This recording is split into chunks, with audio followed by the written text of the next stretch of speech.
If you're feeling moody, tired, depressed, could actually be from a vitamin D deficiency. Now you might be surprised and think that, hey, vitamin D deficiency is probably not something that should be on the top of the list. Most people go outside, they get sun exposure, etc. But you would be really surprised to find out that a study done in 2011 showed that about more than 40% of Americans were vitamin D deficient. Now that study was done in 2011, and I can guarantee that people are spending less time outside now. Now vitamin D deficiency seems to go up in the United States, with more than 60% of Hispanics being vitamin D deficient and over 80% of African Americans being vitamin D deficient. And so one of the things I think we have to look at when it comes to this whole idea of vitamin D deficiency is, number one, why is it important? Like, why should you care to have adequate vitamin D levels? And is it a vitamin? We'd say it's a vitamin, but you'd be surprised to find out that it's actually a hormone. And so one of the things that we're going to really go over in this video is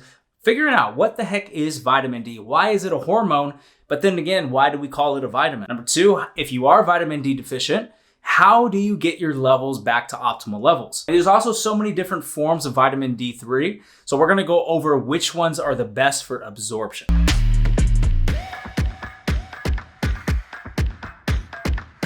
Now, one of the things that you guys might find pretty interesting is that by definition, vitamin D is actually a hormone.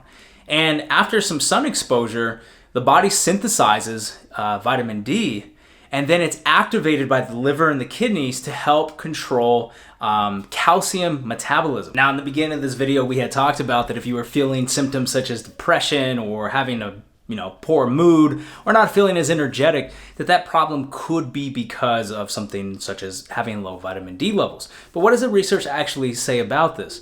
Now, there's some research that shows that there is some strong correlation between low vitamin D levels and people who are more prone to depression. However, when you look at other studies that kind of link a person's health profile with also their correlating low vitamin D levels, we also find that, well, they're just also unhealthy in general. So there's no real studies that exist that can single out vitamin D supplementation increase in a person's mood, nor can we find any evidence that shows that if a person is having some type of underlying heart condition, that direct vitamin D supplementation and seeing an improvement in overall concentration of vitamin D, that then those health effects start to reverse. Now, even with that being said, it doesn't mean that you shouldn't be focusing on getting your levels to optimal. But then we have to ask the question, well, what is optimal and what is the optimal dosage? So if we're gonna go around the supplement route, because we just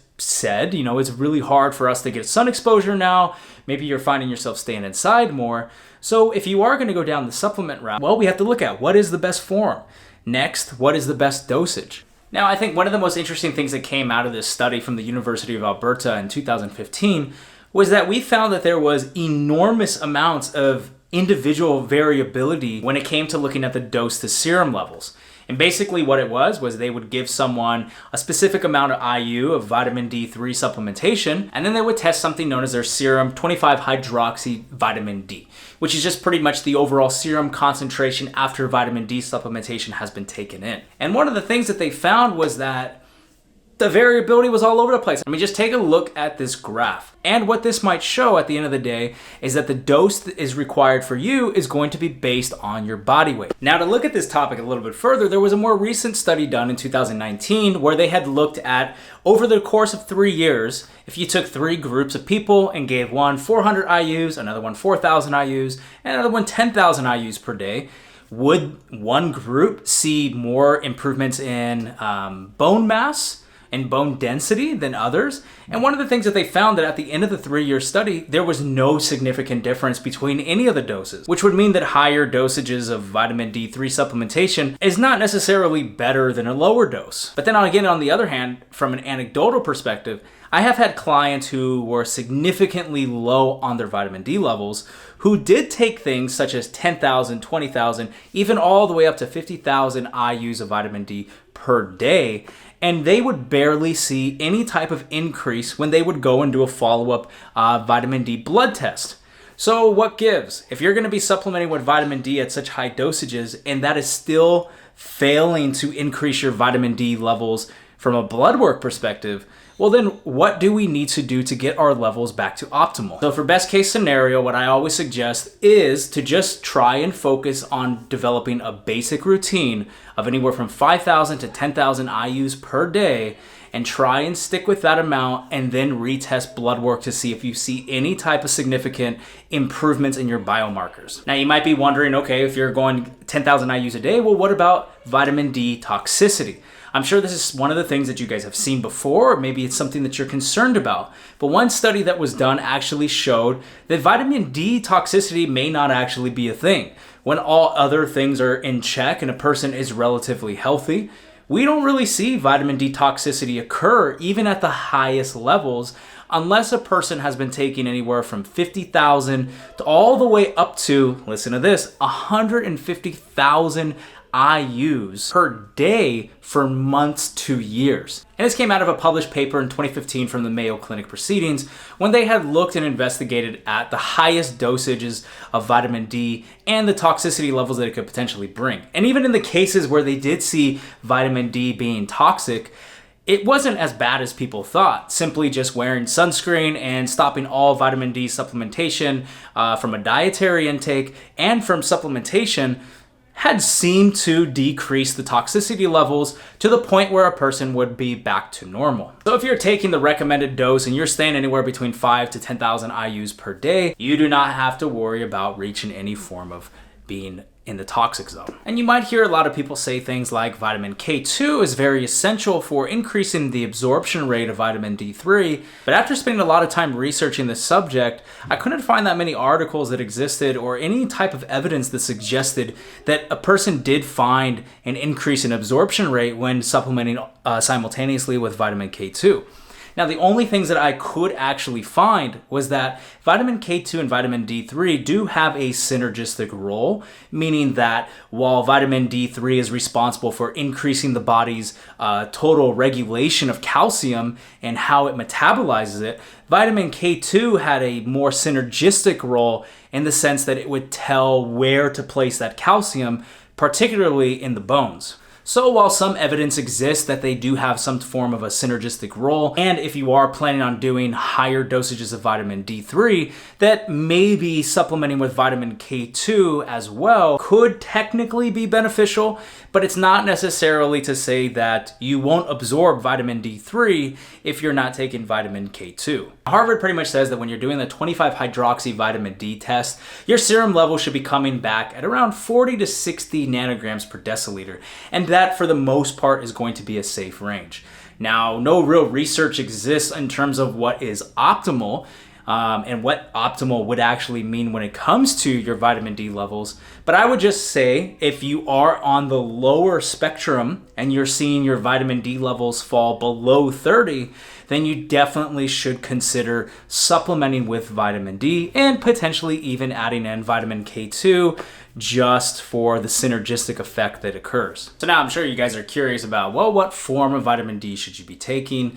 Obviously, you have microencapsulated forms, you have micellized forms, and then you're also gonna have your liquid, more than likely a liposomal form. Now, one study did look at the bioavailability and the absorption rate of different types, and it did find that a microencapsulated form did seem to have the best bioavailability. So I would just say to stick with what has been shown to work. Focus on having a microencapsulated form. There might be some research that exists out there, I was just not able to find it, that a liposomal form could be more beneficial, but a microencapsulated form is just as beneficial. So thinking that you have to take liquid drops, or whether I've seen sublingual, even the liposomal vitamin D3s, you don't really have to worry about. The main thing is just build a routine out of it, get your blood work tested, find where you are, and then after regular supplementation over the course of the next 3 months, then you should probably do blood work again to see if your levels have improved. So one thing that I think you guys could really take away from this is that it's not a miracle supplement. I know there's a lot of hype around vitamin D, and I know a lot of people are creating different types of forms of vitamin D, right, to be new and trendy. I've seen vitamin D supplements range all the way from $5 all the way up to $60 because, well, they're trying to market it and make it look better. But just because it's marketed better and just because there's a lot of hype around vitamin D right now, it doesn't necessarily mean that you need to go run to your local store and find the most expensive form because you think it's going to cure your depression. So is it important? Yeah, I think it is. I think all your blood work and all the hormones in your body should be somewhere in the optimal ranges, but I don't necessarily think that if you are deficient in it and you start taking it, that you will see improvements in things like depression or mood. There could be some link and there could be some benefits in terms of having more energy, but I don't think it's necessarily going to be as amazing as it is marketed. I think another thing that you guys would pretty much find interesting is that a lot of the research that exists surrounding vitamin D, it's not as crazy as you guys would think it is. There are more supplements that have been investigated in research that show more promising improvements in health and biomarkers than vitamin D. But for whatever reason, vitamin D happens to be the one that I find people just make up claims in terms of how it is absorbed, how it's going to make you feel better. But when you actually go and you look and try to find these research papers, they just do not exist. Or even worse, they don't exist. But fear not, I don't want to leave you all on a bad note. It's not necessarily to say that vitamin D is not worth your money because it is a relatively inexpensive supplement. It does have some necessary health benefits, which I think elderly people in general can find it very beneficial for seeing improvements in things like how they control their muscles. There's also a lot of research that shows that vitamin D supplementation can be very effective in reducing colorectal cancer. There is some research that shows that based on the seasons, how our mood can be effective, supplementing with vitamin D could potentially give you a little boost in how you feel.